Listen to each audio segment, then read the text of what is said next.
రాష్ట్రంలో రాక్షస సంహారం జరిగిపోయింది.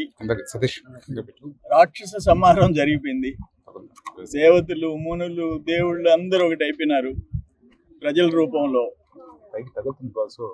మేము ఊహించిన దానికంటే మెజారిటీ సీట్లు ఇచ్చారు. నెల్లూరు 10 వస్తాయని చెప్పేసి మొదటి నుంచి చెప్తేనేమో 10 వచ్చేసేసినాయి. అట్లే రాష్ట్రంలో 135 నుంచి 150 అట్లా వస్తాయని ఎక్స్పెక్ట్ చేసాం.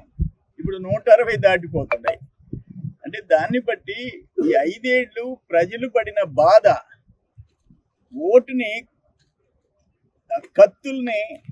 కత్తులతో నరికినట్టుగా ఓటు రూపంలో ఈ ప్రభుత్వాన్ని నరికేశారు.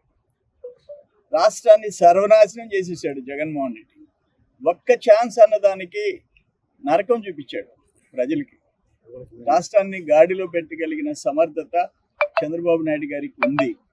అందుకే పవన్ కళ్యాణ్ గారి లాంటి నిజాయితీ పరుడు గుండెల్లో నుంచి ఆయన ఏం మాట్లాడినా మనసులోంచి వస్తుంది.